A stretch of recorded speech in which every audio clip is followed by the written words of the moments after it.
Shalom, puji Tuhan, Bapak Ibu Saudara sekalian, kita boleh berjumpa kembali pada kesempatan di hari Tuhan ini. Kiranya berkat Tuhan terus boleh kita alami, saudara, dalam pelayanan maupun dalam kehidupan pribadi kita. Saudara, hari ini kita lanjutkan dalam khotbah yang didasarkan kitab Kejadian. Kita akan melihat hari ini dari pasal 18 keseluruhannya, dan saya akan singgung di pasal 19, 18 bagian akhir dan 19 awal. Saudara, berhubung waktu dan kita melihat dua pasal ini bersama-sama dalam ringkasannya. Saudara, yang telah dibacakan tadi dalam Kejadian pasal 18 ayat 1 hingga ke-15. Saudara, kalau saudara memperhatikan kitab Kejadian, menarik sekali, khususnya di pasal 12 sampai pasal 23 berbicara tentang riwayat kisah dari Bapak Abraham dan Sarah, dan kita menyaksikan bagaimana perjalanan iman Abraham dan bersama Sarah, saudara. Kalau kita memperhatikan minggu yang lalu, saudara, di akhir ayat-ayat di akhir pasal 17, kita melihat bahwa dalam ikatan perjanjian, tanda perjanjian yang dilaksanakan melalui sunat, Abraham bersama keluarga, khususnya anak-anak, orang-orang lelaki dan juga para budak yang serumah itu menyerahkan dirinya dapat disunatkan, saudara. Inilah yang konteksnya, latar belakangnya, bagaimana Abraham pada saat itu, hari itu juga bersama Ismail anaknya disunat. Semua orang yang lahir di rumahnya ataupun yang dibeli dengan uang dari orang asing, saudara, mereka bersama-sama disunatkan, saudara. Ini adalah perintah Tuhan dan inilah yang ditaati oleh Abraham, saudara-saudara. Dari pasal 18 kita memperhatikan ketaatan Abraham di pasal 17 yang kita saksikan ini, saudara-saudara, melatar belakangi apa yang terjadi di pasal ke-18 ini, saudara. Saudara, pasal 18 ayat 1 dikatakan Tuhan menampakkan diri kepada Abraham dekat pohon terbantin di Mamre. Saudara-saudara, ini tidak jauh waktunya, selangnya sangat dekat dari pasal 17 sampai 18. Mungkin hitungan hari ataupun minggu, saudara. Tidak lama, tidak seperti pasal-pasal sebelumnya, saudara. Dan di bagian ini, saudara-saudara, dikatakan Tuhan menampakkan diri lagi pada Abraham. Tuhan menampakkan diri kepada Abraham di dekat pohon terbantin di Mamre, di mana ia sedang duduk di pintu kemahnya waktu hari panas terik. Saudara, ini adalah konteksnya, saudara-saudara. Penampakan Allah, saya katakan penampakan dalam teofani. Di sana ada 3 orang, saudara-saudara, dikatakan.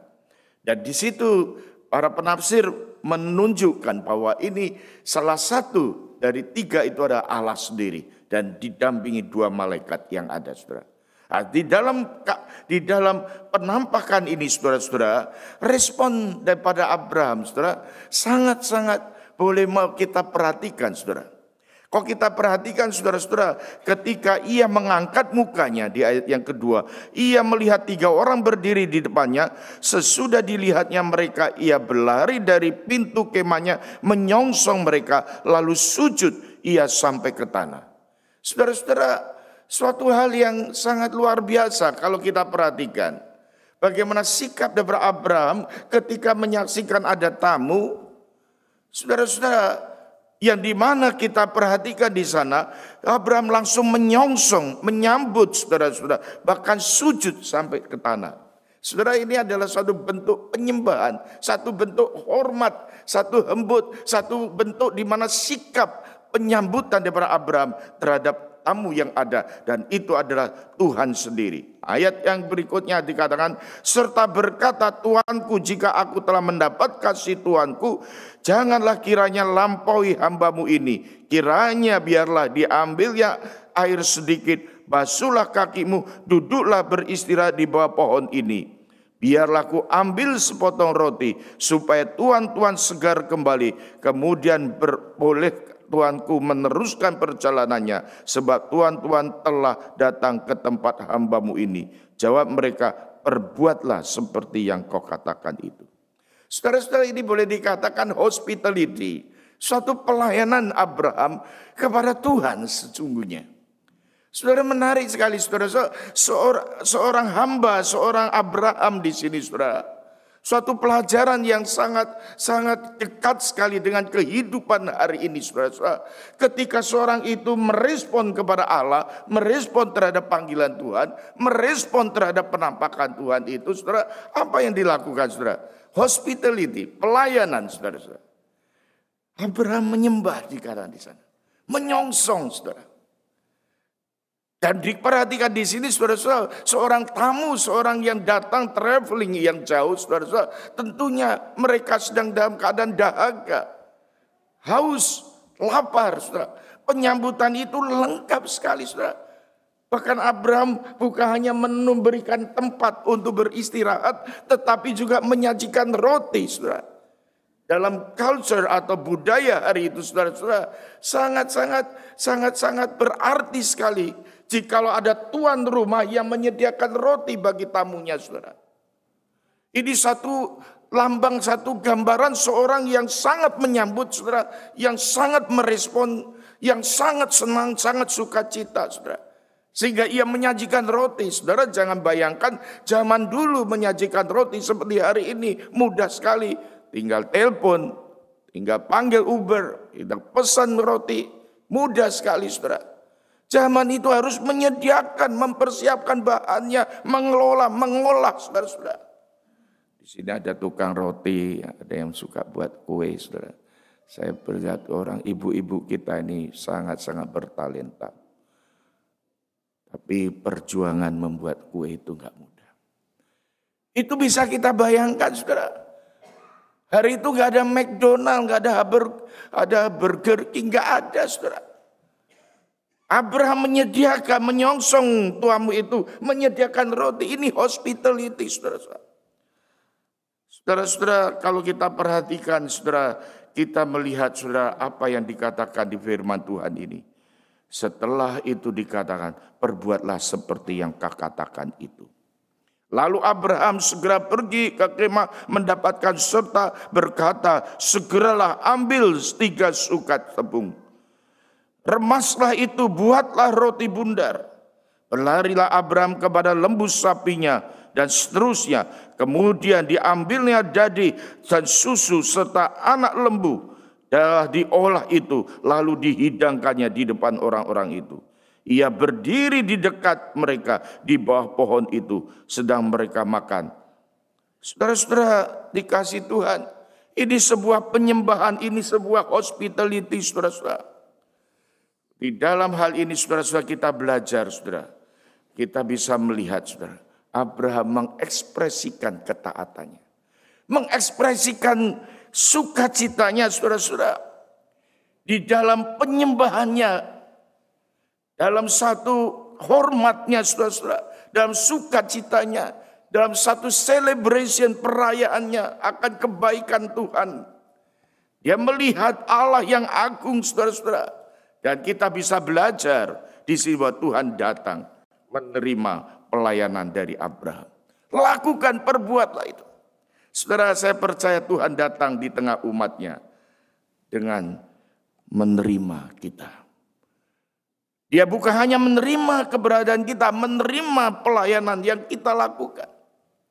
Saudara sekalian, dalam segala hal, mari kita ketika melayani Tuhan, ketika menyambut Tuhan, kehadiran Tuhan, saudara, kita sujud menyongsong dengan sungguh.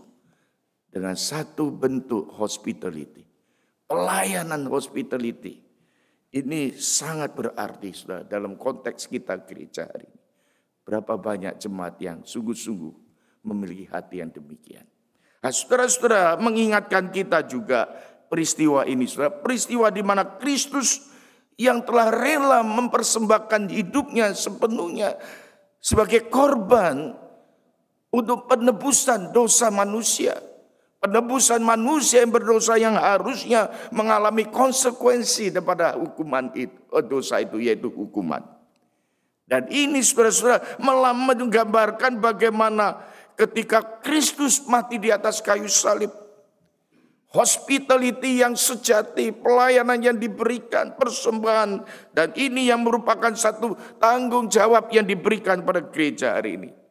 Pelayanan bersama-sama kita. Dan ayat yang ke-9 kita kalau perhatikan sampai ayat yang ke-15, penulis di sini beralih berbicara tentang Sarah. Sarah yang bagaimana saudara-saudara ketika hari itu saudara-saudara dihidangkan makanan itu, saudara, orang ini bertanya kepada Abraham, di manakah Sarah istrimu? Jelas saudara-saudara ini bukan sekedar pertanyaan yang sederhana, ini belum kenal dia saudara-saudara.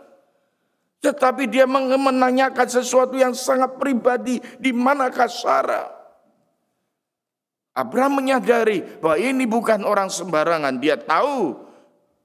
Dan dikatakan di sana saudara-saudara di ayat-ayat berikutnya, yaitu di dalam kemah firman-Nya dikatakan, sesungguhnya aku akan kembali datang tahun depan untuk mendapati engkau. Dan waktu itulah Sarah dikatakan, istrimu akan mempunyai seorang anak laki-laki. Dan saudara-saudara dikatakan ketika pembicaraan itu terjadi, saudara, di sini Sarah mendengarkan, saudara-saudara, mendengarkan di pintu kemah yang ada di belakangnya. Adapun Abraham dan Sarah waktu itu telah tua dan lanjut usianya. Dan bahkan dijelaskan oleh penulis, Sarah telah mati haid. Jadi tertawalah Sarah dalam hatinya. Saudara-saudara, kembali lagi peristiwa seperti minggu lalu kita melihat ketika Allah berfirman tentang keturunan, Abraham tertawa. Sekarang kita melihat giliran Sarah tertawa. Tertawa bukan bahagia, saudara. Ini tertawa kalau kita perhatikan ayat berikutnya. Berfirmanlah Tuhan kepada Abraham, mengapa Sarah tertawa dan berkata, sungguhkah aku akan melahirkan anak, sedangkan aku telah tua? Tertawa yang mengandung arti bukan bahagia, bukan senang, tetapi ragu dan tidak percaya. Adakah sesuatu yang mustahil untuk Tuhan? Pada waktu yang telah ditetapkan itu, tahun depan aku akan kembali mendapatkan engkau. Pada waktu itulah Sarah mempunyai seorang anak laki-laki. Apa kata Sarah? Sarah menyangkal katanya, aku tidak tertawa. Sebab ia takut, tetapi Tuhan berfirman, tidak, memang engkau tertawa. Tuhan tahu hati manusia, Tuhan tahu hati Sarah. Sarah itu ragu di sana, Sarah tidak percaya, dia tertawa di sana, saudara-saudara. Saudara-saudara, tetapi Sarah ini, saudara-saudara, saya katakan agak lucu sekali, tetapi dia tidak mengakui dan dia tidak mengatakan tertawa. Dia menyangkal, saudara-saudara, kalau dia itu ragu. Bahkan memakai satu kalimat, saudara-saudara, yang begitu teologis sekali. Apapun yang mustahil untuk Tuhan, adakah sesuatu yang mustahil bagi Tuhan? Saudara-saudara, ketidakjujurannya, ketidakketerbukaannya, saudara-saudara, Sarah menganggap dirinya orang yang tidak ragu dan tidak, orang yang dikatakan tidak ragu, orang yang percaya kepada Tuhan, percaya kepada perkataan Tuhan. Tetapi Tuhan katakan, aku tahu engkau tertawa. Engkau ragu, artinya saudara-saudara, berfirmanlah Tuhan kepada Abraham dan Sarah di sini. Bapak Ibu saudara sekalian, sebetulnya kita pun seperti Sarah. Saudara. Kita seringkali tidak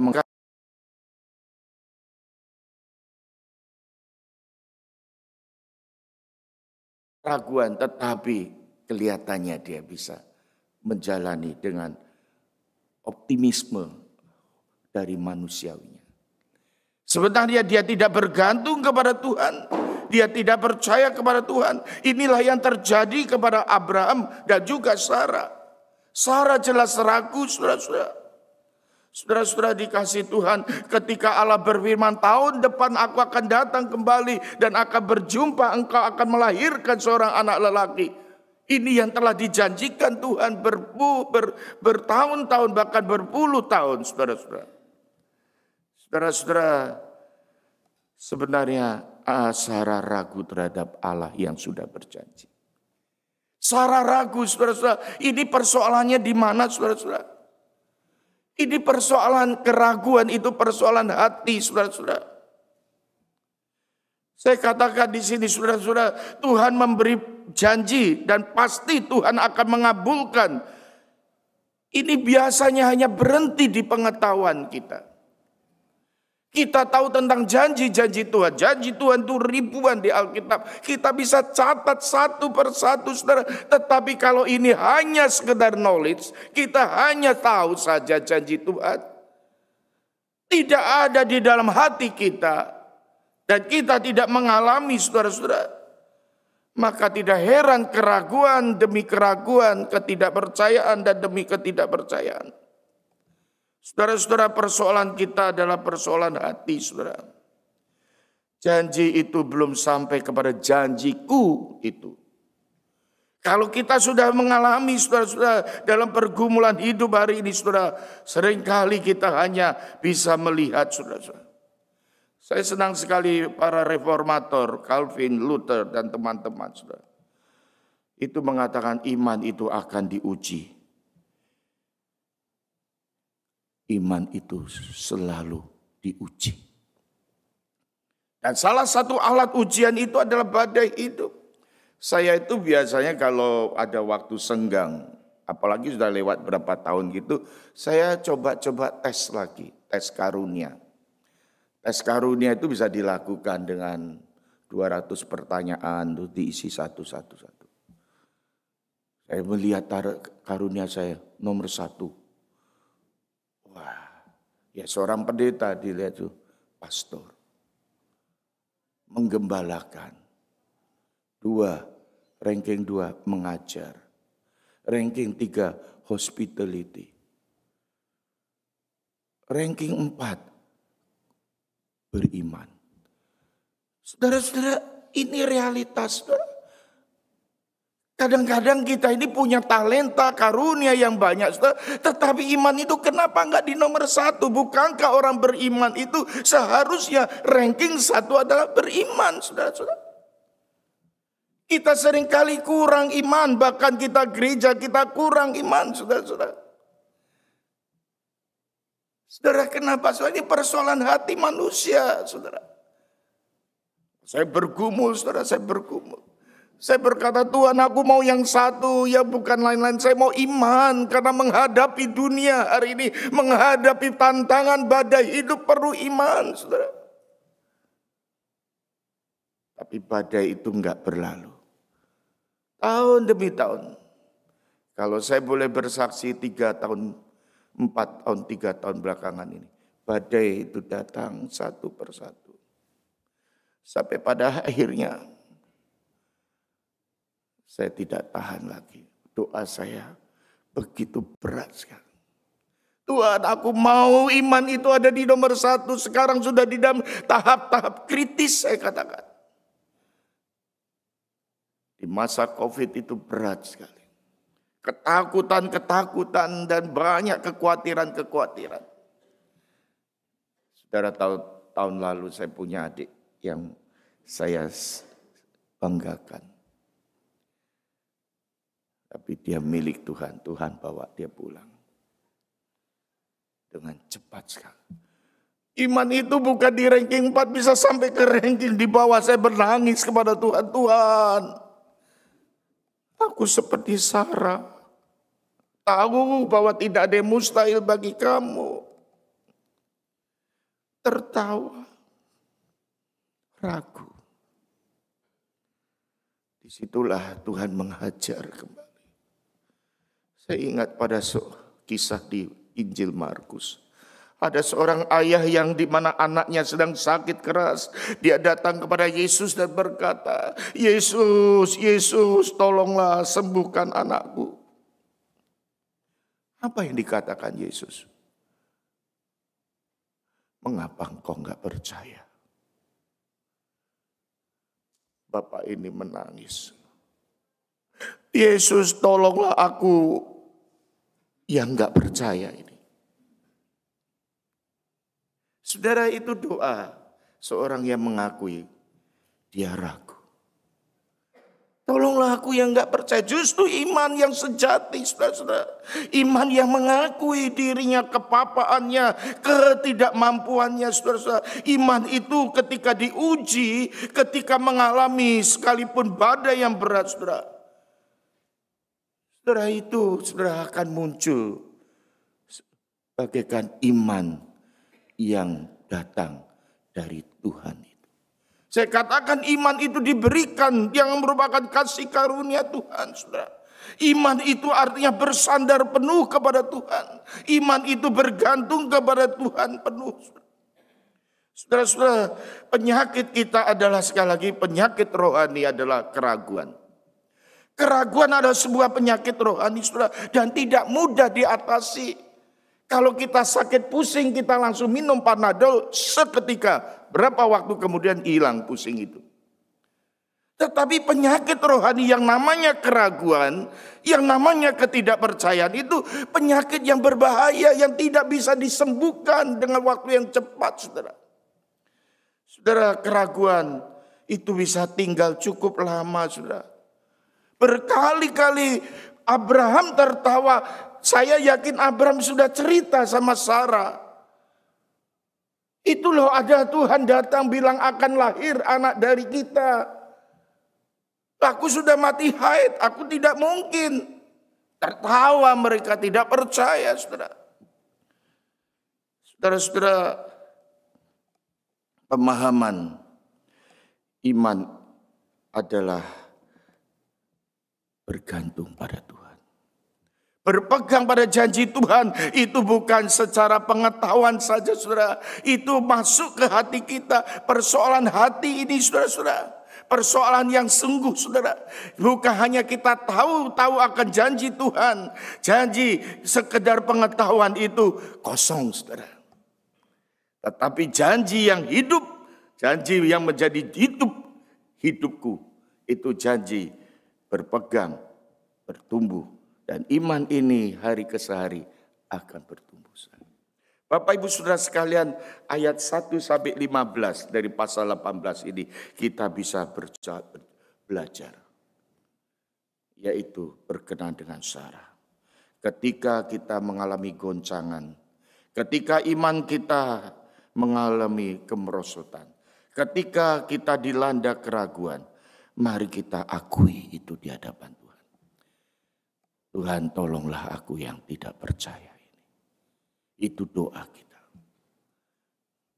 Kiranya Tuhan mengerti dan memahami. Dan Tuhan tahu apa yang menjadi persoalan Abraham, saudara-saudara. Dan janji Tuhan itu rupanya sedang dalam proses penggenapan. Kita tahu, saudara-saudara, pada minggu lalu berbicara Abram sudah diganti namanya menjadi Abraham, saudara-saudara. Artinya Bapak Abraham, artinya Bapak dari segala banyak bangsa, banyak orang lain, saudara-saudara. Maka saudara-saudara, peristiwa ayat yang ke-16 sampai ke-33 itu adalah peristiwa dalam pelatihan, dalam pembentukan Abraham sebagai Bapa dari segala bangsa. Doa syafaat Abraham untuk Sodom. Kalau saudara perhatikan, saudara-saudara, ini adalah salah satu bagian peristiwa Sodom adalah bagian untuk memperlihatkan Allah sedang membentuk Abraham. Allah sedang mengerjakan pada diri Abraham untuk menggenapkan janji yang sedang diberikan, yang sedang dinyatakan kepada Abraham itu. Di mana Tuhan menyamar sebagai malaikat di situ bersama dua malaikat yang lainnya. Abraham datang dan tahu bahwa itu Tuhan.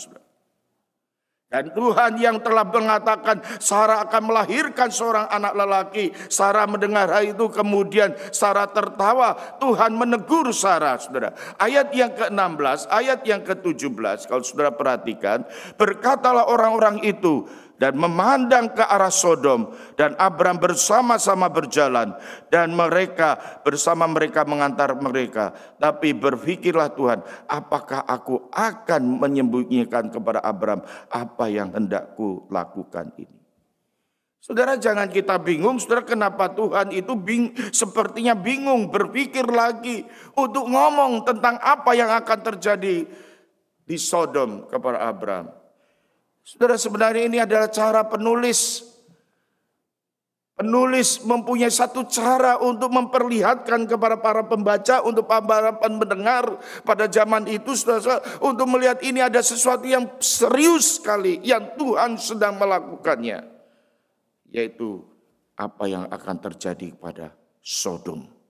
Dan ini akan dibicarakan dengan Abraham, saudara. Artinya Allah dengan matang sekali, Tuhan tidak sembarangan untuk berdiskusi dengan Abraham. Saudara-saudara yang dikasihi Tuhan, ayat 18 kalau kita perhatikan, bukankah sesungguhnya Abraham akan menjadi bangsa yang besar serta berkuasa, dan oleh dia segala bangsa di atas bumi akan mendapat berkat. Sebab aku telah memilih dia supaya diperintahkannya kepada anak-anaknya dan kepada keturunannya, supaya tetap hidup menurut jalan yang ditunjukkan Tuhan, dengan melakukan kebenaran dan keadilan, supaya Tuhan memenuhi kepada Abraham apa yang dijanjikannya kepadanya. Sesudah itu berfirmanlah Tuhan, sesungguhnya banyak keluh kesah orang tentang Sodom dan Gomora, dan sesungguhnya sangat berat dosanya. Baiklah aku turun untuk melihat apakah benar-benar mereka telah berkelakuan seperti keluh kesah orang yang telah sampai kepadaku atau tidak. Aku hendak mengetahuinya. Lalu berpalinglah orang-orang itu dari situ dan berjalan ke Sodom, tetapi Abraham masih tetap berdiri di hadapan Tuhan. Abraham datang mendekat dan berkata, apakah engkau akan melenyapkan orang-orang benar? Orang benar bersama-sama dengan orang fasik. Bagaimana sekiranya ada 50 orang benar dengan kota itu, apakah engkau akan melenyapkan tempat itu? Dan tidakkah engkau mengampuninya karena ke-50 orang benar yang ada di dalamnya itu? Jauhlah kiranya daripadamu untuk berbuat demikian, membunuh orang benar bersama dengan orang fasik, sehingga orang benar itu seolah-olah sama dengan orang fasik. Jauhilah kiranya dengan yang demikian daripadamu, masakan hakim segenap bumi tidak menghukum dengan adil. Saudara-saudara, kita perhatikan dari ayat-ayat ini, saudara-saudara, apa yang terjadi, saudara? Saudara, ketika pada waktu Allah merencanakan untuk membinasakan Sodom dan Gomora, saudara, di sana Allah membuka satu pembicaraan dengan Abraham, dan Abraham mengajukan satu negosiasi, mengajukan satu penawaran. Abraham mengatakan, jikalau Tuhan menghancurkan, kalau ada 5 orang benar di sana, bukankah hakim yang adil? Hakim yang adil tidak boleh melakukan demikian. Saudara-saudara, Tuhan setuju dengan negosiasi itu. Berjalan dengan satu negosiasi yang kita bisa perhatikan dari kalimat-kalimat tadi. Di sana Abraham berkata, kalau ada 50 orang di kota itu, saudara, 50 orang benar, saudara, masakan kau akan menghukum mereka semua?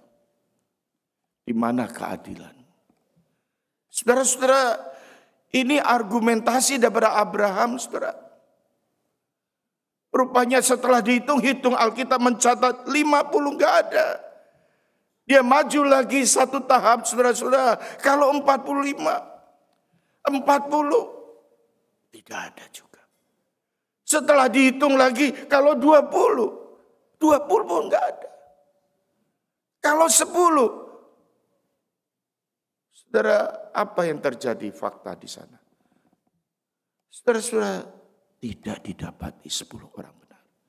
Saudara bisa bayangkan, saudara, negosiasi yang begitu ketat sekali, saudara. Tuhan terbuka dengan Abraham.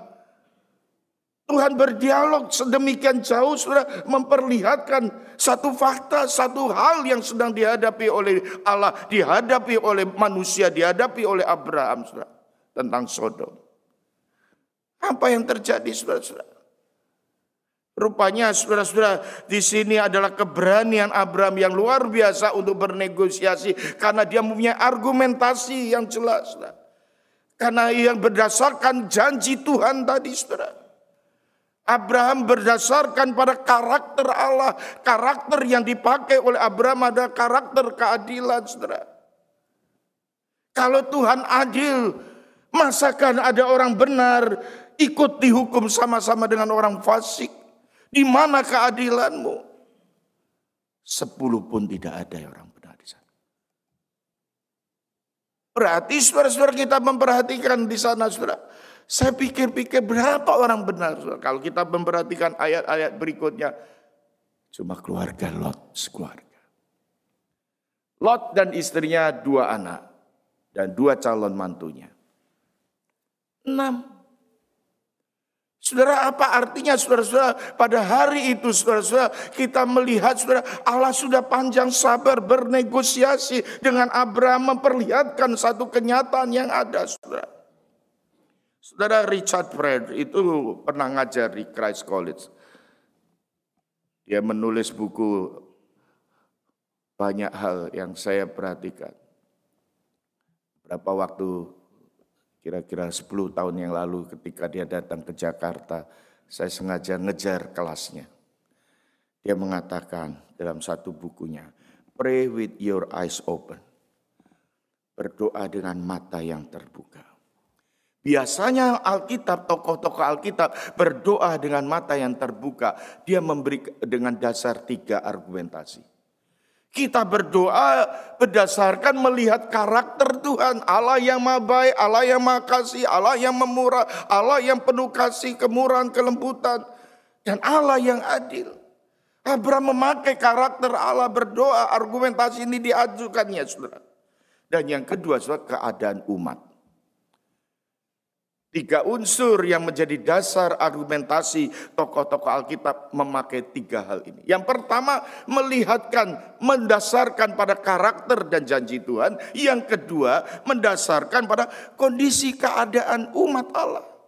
Seperti Nehemia melihat umat Allah ada di pembuangan yang baru kembali, saudara. Seperti Hagai, seperti Ezra, seperti Daud, saudara, seperti pemazmur ketika menangis melihat betapa beratnya kesulitan hidupnya dalam kedukaan, saudara. Dia berdoa, Tuhan lihatlah keadaan umatmu ini. Dan yang ketiga yang biasa dipakai adalah apa kata dunia. Jikalau orang benar itu dihukum, saudara, orang benar itu mengalami penderitaan, orang benar mengalami sakit penyakit, apa kata dunia? Saudara-saudara yang dikasihi Tuhan, peristiwa Abraham memakai argumentasi yang demikian, saudara. Ini kisah yang menarik bagi saya, saudara-saudara. Tuhan membuka negosiasi itu, saudara-saudara, yang sebenarnya Tuhan sedang berdialog untuk membawa kebaikan bagi Abraham. Sedang membentuk Abraham. Abraham sedang dibentuk, sedang dilatih, sedang diuji imannya, sedang diuji hidupnya, saudara-saudara. Inilah pembentukan yang Allah kerjakan pada diri Abraham. Karena Tuhan sudah mempunyai rencana yang besar, Abraham menjadi bapa dari segala bangsa, menjadi raja di sana. Dia menjadi seorang yang sangat besar untuk menaungi seluruh manusia yang ada di dunia ini, saudara. Dan Tuhan membentuk. Saudara sekalian yang dikasihi Tuhan, peristiwa yang dialami Abraham di dalam masa-masa pengujian iman itu tidak bukan untuk kebaikan Abraham. Untuk membentuk Abraham bersama Sarah. Jadi kalau kita merenungkan hidup kita hari ini, saudara, peristiwa-peristiwa yang kita terima, yang kita alami, itu tidak ada yang kebetulan. Pasti ada maksudnya, ada tujuannya, saudara-saudara. Pembentukan itu yang Tuhan inginkan. Tuhan ingin kerjakan di dalam diri kita. Tuhan izinkan apa yang kita sedang alami hari ini, saudara, sebagai pelajaran yang berharga. Bukan dalam hal-hal pelajaran yang berharga itu dari hal-hal yang positif, yang menyenangkan saja, tidak. Yang nyaman-nyaman hidup, yang senang pun itu, saudara-saudara, harus kita pelajari, ada hal-hal yang berharga. Tetapi dalam hal negatif, hal-hal yang menangis, hal-hal yang membuat kita duka, hal-hal yang membuat kita begitu menderita, saudara, ada pelajaran yang berharga. Tuhan bekerja dalam hidup Abraham. Dan Tuhan sudah sedang bekerja juga dalam hidup kita. Sesuai dengan panggilan kita masing-masing. Saudara, kisah ini sangat menguatkan dan menghibur kita. Menghibur orang percaya bahwa dasarnya ada Tuhan bukan hanya berjanji, tetapi Dia akan menepati janji. Tetapi dalam proses menepati janjinya, Dia sudah mengerjakan yang ada dalam hidup kita. Untuk membentuk kita, untuk mempersiapkan kita. Maka saudara-saudara, saya seringkali memberikan satu nasihat kepada anak-anak, pada anak-anak muda. Kalau engkau ingin perkara yang besar, Tuhan percayakan. Setialah dengan perkara yang kecil. Yang sederhana-sederhana. Kau akan dipercayakan hal yang besar. Hal-hal yang ada dalam kehidupan kita. Hal-hal yang rutin, yang biasa-biasa saja. Bangun pagi, saat teduh, berdoa. Lakukan itu terus. Bekerja 8 jam pulang. Mengerjakan rumah tangga, hidup bersama. Kelihatannya kok begitu. 1 tahun lewat lagi, 1 tahun lewat lagi. Saudara, di dalam hal-hal yang rutin, yang biasa, ada sesuatu yang luar biasa Tuhan sedang kerjakan. Amin. Abraham dipersiapkan menjadi bapa dari segala bangsa. Dan inilah tujuan Allah membentuk Abraham melalui peristiwa Sodom. Sodom Gomora. Kita akan belajar pada pasal-pasal berikutnya. Tuhan memberkati kita. Amin. Yesus dengar doa.